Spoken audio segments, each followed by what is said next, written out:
أي نمبر كما إيسف درسنا ما أقولين وإسوا وحيد صاحبه متقناه هو عبارة المويلي وصل سكي شيء كده سكي شيء وانري markay dambe waa soo sheegay waa sheekaysanay danihiis kale uga hadlay wuxuu yiri saaxiibo waa sheekan kale nambarkaada wax badan baa u soo maray way hayban marka warmaan aniga adiga wada hadli karnaa aan ku soo aado adiga isoo inuu taqaanaa waxaan ana ku soo aado afar sax ana markaan soo yara qaxsano isleeyahay inuu shabaab ahay waa shabaab jiri waan uga laakiin ninka ma soo goosan rabaa oo ma naqshad buu ka rabaa mataqaanaa waduu soo marlay qaab ku soo bixin afartii sax markay heedan aniga waa أنا ما كان رأي هذا الضرب ولا قال هذا يقول بالله أنا من اللي راح ألبس سوق الشيخ الله ما هرسته وحتى كهر أي أنت ودي كجلين أصلا قرابنا هي ولد يعني حتى كهر له يريد لأنه بيجون أسود جون تقانا هي بيقولوا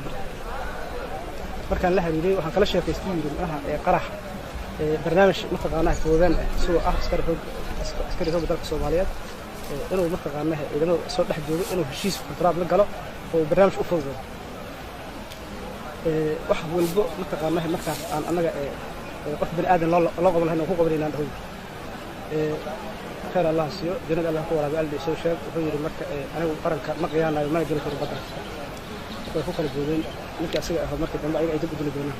marka ninkaas wuxuu yiri mataqaanahay hadda ka hor aan soo marnay saas teeda kale waxaan ka rabaa inaad shaqaysato mataqaanahay aniga xaway barbaahinta waa la socon kastoo hore isoo inaad shaqaysato xaway mataqaanahay wax walbo oo markaas adiga aad ku qabsan lahayn anaga aan ku balqaan aad meesha loo joogo dhan walba aad wax ma furaysan doonina aniga waa ka tiray sida lagu qiyaanana ma joogo inta qana waxaan rabaa diyaar baan wax walba aad jirtaan diyaaran u ah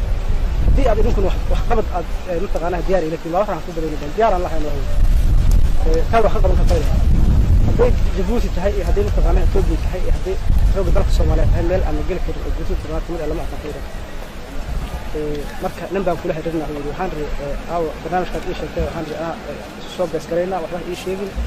magarad bariya marka soo weynaba isla saacada ay ahayd markuu asiga uga baxay waxaan waa ay sirgaal ka tirsan saraakiisha guud aan barnaamijka soo garo inaad uga shaqeyso dowladda iyo qoraal inta aan sameeyno qaabkan ku soo dheeynahay ku qaban lahayn qofka budan qaayash si dambe laga yeesho ma ninkaas dambu iga yeeshay aan danka yeeshan doonayaba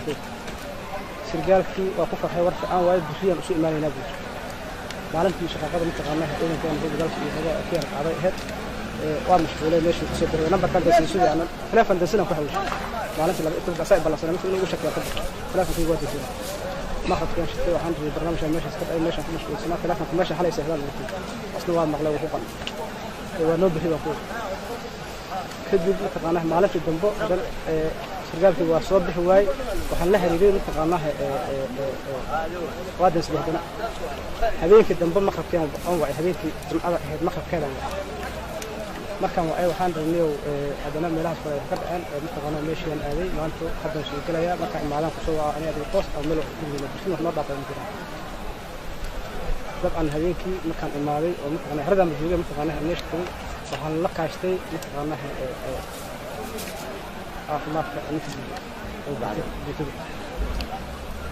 barnaamijkaas aad baro intaasana la hadlay isina mashquul ku daafay inaad uga shaqeyso caaw ana adiga mataqaanaha marka qoraal oo doorsal aan kale markaan mataqaanaha saan ku soo qaban lahayn ku shaqeyn lahayn madaxdana ku badbaadin lahayn falkaada galnada qabaaqo konform yiri qalkan qalna hoosan ka soo qatarnay telefoon doorsal iyo mataqaanaha buugan la soo baxnay in alla inta ay rabeen madaxda dalka Soomaaliyeed ee suuq gobolka Hiiraan iyo ama soo inta ka dhaxay aan ka qornay markaan qornay kadib ayaa waxay war igu soo celiyeen inkaan soo socdo marka nima magaciisa garan way mataqaanaha igu soo celiyeen laba jeer amal ninkaas oo la yiraahdo mataqaanaha Xasan Jaamac ninka ama soo u saxay mataqaanaha ana waxoogaa yar garan way mataqaanaha xogta ilaah loo Xasan Jaamac waa qof waxa faraad u marka dhan walba ka sheekaysanay qaraxan hadda ay soo dhiibeen ay u soo dhiibeen mataqaanaha Facebook tobnaad gobolka Hiiraan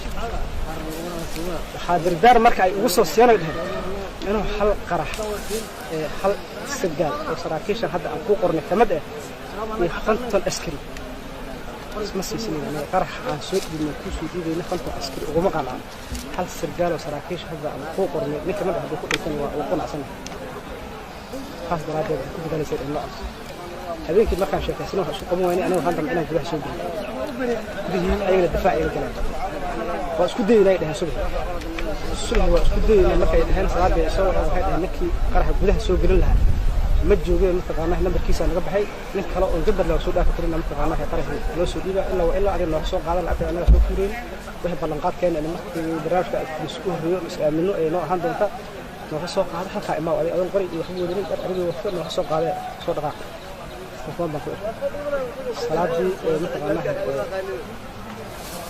ninka afmaarka diiwaan la hadlay waxaan janabka u tagay sidii meesha eedana ka soo baxay waa iga hormaray eedanka mataqaanaa waxaan ri eedanka mataqaanaa gambar laawo oo soo taga anigu askari kala igu haray bajaadaan qaatay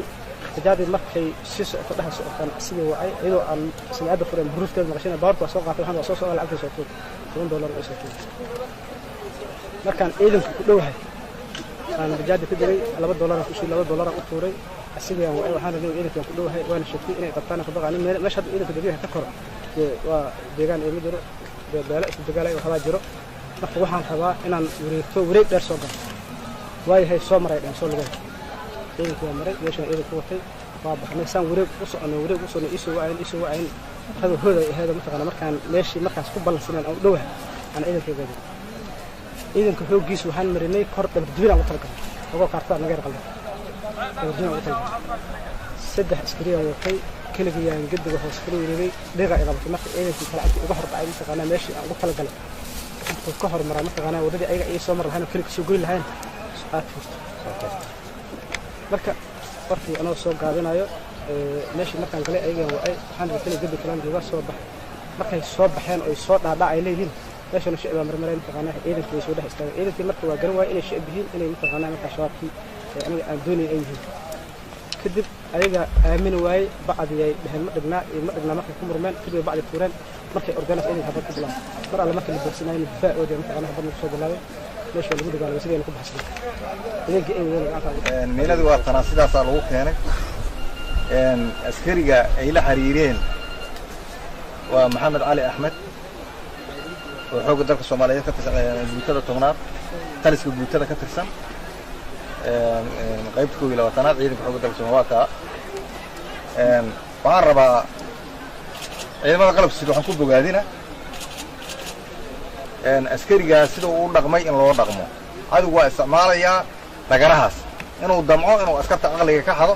inuu damco dadka shaqaalaha dawladda inuu aqliga ka xado inuu damco mataqaanaa inuu saas dagar ku soo geliyo xarumaha dawladda inuu ku soo geliyo waa isku dayaya sababta aan saxaafadda ugu yeertaan waa inaan fasiro dhagarahaas ayaa ugu weyn si loogu cimro qaato ama la isaga ilaaliyo waxaan kaloo rabaa askarigaas inaan guddoonsiiyo بريمي قدوسية وعقران مدحديدا xoogga dalka Soomaaliya la kaashan doona dalcad darajada la kaashan doona diir badna inuu helo marka askari marka sida uu shaqeeyo hadii rabbi idmo askari sida uu shaqeeyo waxay noqon doontaa sida ay si ka sii fiican loo dhaqmi doona hadii ilaahay waana بريمي yareynaya